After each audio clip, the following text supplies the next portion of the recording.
Puji Tuhan, haleluya, Bapak Ibu Saudara, kita semuanya yang dikasihi oleh Tuhan Yesus Kristus. Renungan firman saat ini saya berikan judul Berkat di Balik Pencobaan.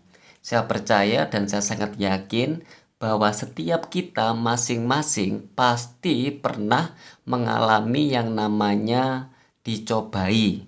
Ya, kata dicobai atau pencobaan ini dalam Perjanjian Baru dalam bahasa Yunani juga berarti godaan atau digoda ya. Nah, setiap kita mungkin dari sejak usia anak ya, remaja, dewasa, bahkan di usia lansia pun yang pada intinya pokoknya ketika kita masih ada di dunia ini, dalam dunia ini kita pasti tidak lepas ya dari eh, mengalami namanya pencobaan, yaitu bisa datang silih berganti ya, kapanpun, dimanapun, lewat siapapun. Dan kita percaya ketika kita mengalami pencobaan, kita pasti akan memilih ya di antara mau mengikuti arus pencobaan itu ya, kita menjadi orang yang kalah, atau kita bertahan tidak mengikuti ya. Dan pada akhirnya kalau kita terus bertahan kita akan menang ya. Nah, kabar baiknya saat ini adalah ada berkat yang Tuhan sediakan bagi mereka yang mau bertahan dalam menghadapi pencobaan. Yakobus 1 ayat 14 dikatakan, tetapi tiap-tiap orang dicobai, digoda oleh keinginannya sendiri. Dalam bahasa aslinya oleh nafsunya sendiri. Karena ia diseret dan dipikat olehnya. Jadi tanpa terkecuali semua manusia pasti pernah dicobai oleh keinginannya sendiri. Berkat apakah yang Tuhan sediakan bagi mereka ya, yang tetap setia, tetap bertahan ketika menghadapi pencobaan? Berkat di balik pencobaan. 1 Petrus 1 ayat 6, bergembiralah akan hal itu sekalipun sekarang ini kamu seketika harus berduka cita oleh berbagai-bagai pencobaan.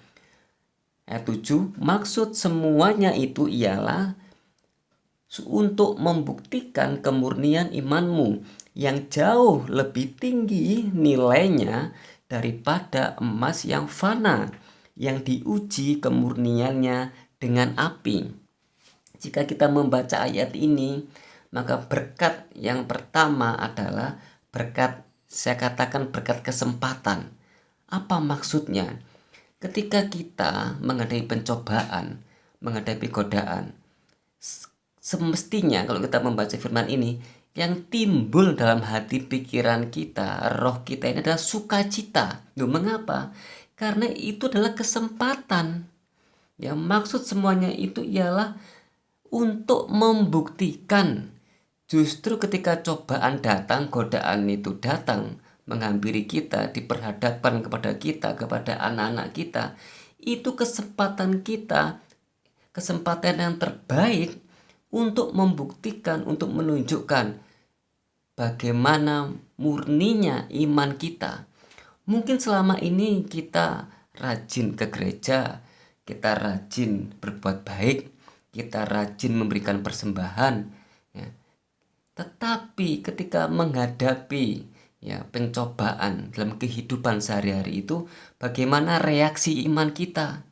Nah, itu dapat membuktikan kualitas ya keimanan kita. Apakah kita masih mudah khawatir? Ataukah kita mudah percaya akan firman Tuhan?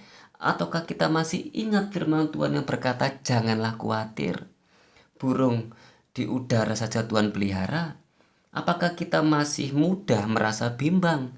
Kita mudah bingung, ya, kita mudah ketakutan, ataukah kita dikuasai oleh damai sejahtera dari Tuhan? Ataukah ketika kita menghadapi pencobaan hidup, kita masih mudah emosi, kita mudah marah, atau kita memiliki hati yang tenang, kita berdoa, ya, kita mengampuni orang yang bersalah kepada kita? Ataukah kita masih mudah terombang-ambing imannya? Atau kita tetap teguh berpegang pada firman Tuhan? Kita apakah mudah dipengaruhi oleh keinginan daging, keinginan mata, ataukah kita menjadi orang-orang yang mudah, yang gampang dipengaruhi oleh hal-hal yang baik, yang benar? Nah, bagaimana dengan ucapan perkataan kita? Apakah kita masih mudah ya jengkel, ya mudah memendam kesalahan orang? Apakah kita masih mudah bergosip? Kita mudah mengomongkan tentang kejelekan orang, ataukah sebaliknya kita mudah yang menceritakan kebaikan orang, kita mudah bersaksi menceritakan kebaikan Tuhan? Nah, semuanya itu membuktikan kemurnian iman kita, atau iman kita masih belum benar-benar murni. Ya, jadi perkataan pertama adalah kita diberikan berkat kesempatan untuk apa? Peluang untuk apa? Untuk membuktikan kemurnian iman kita. Kalau ada di antara kita yang menjawab, selama ini saya mengalami pencobaan hidup, saya bertahan terus karena saya berdiri teguh di atas firman Tuhan. Puji Tuhan, haleluya. Teruslah lakukan itu sampai kapan? Sampai akhir. Ya, sampai akhir hidup kita, karena Tuhan telah menyediakan berkat-berkatnya yang luar biasa. Yang kedua, berkat yang kedua, Yakobus 1 ayat 2. Saudara-saudaraku, anggaplah sebagai suatu kebahagiaan apabila kamu jatuh ke dalam berbagai-bagai pencobaan. Sebab kamu tahu bahwa ujian terhadap imanmu itu menghasilkan ketekunan. Jadi ketika kita lulus ujian, lulus dari ujian pencobaan itu, ya, lulus dari berbagai macam godaan itu, maka hasilnya ialah kita akan bertambah tekun, akan makin tekun. Kita akan semakin mengenal Tuhan lebih dalam lagi. Kita akan semakin sabar, akan bertambah kuat dalam iman. Kita menjadi kuat, menjadi tekun, menjadi sabar itu tidak bisa dibuat-buat oleh keinginan kita sendiri. Tidak bisa menjadi tekun, sabar, kuat itu dengan kekuatan Bapak, Ibu, saudara kita sendiri, kekuatan saya sendiri. Itu adalah pemberian Roh Kudus.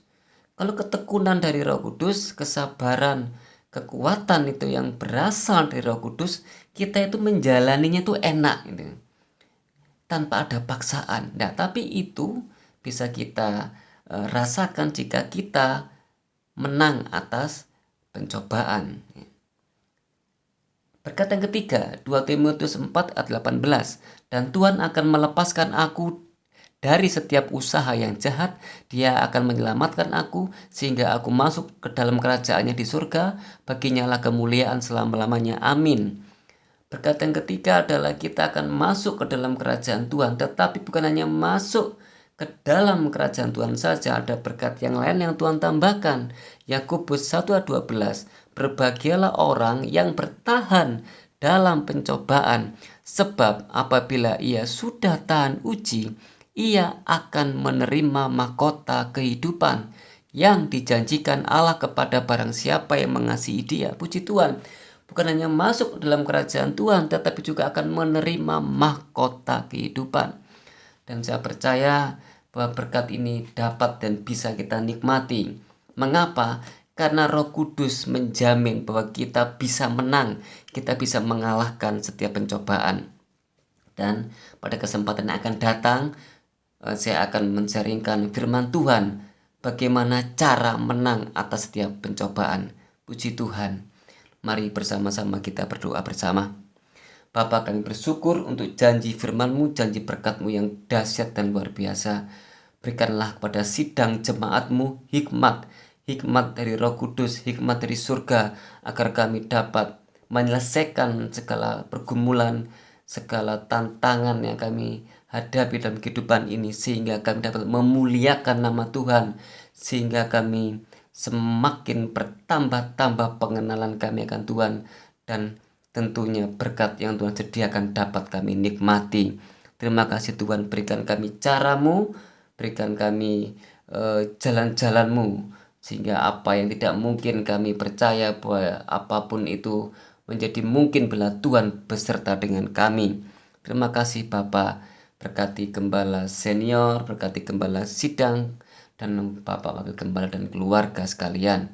Terima kasih Bapak di surga, ini doa syukur kami Yang kami minta, kami mohon hanya di dalam nama Tuhan Yesus Kristus. Haleluya. Amin. Kiranya Tuhan berkenan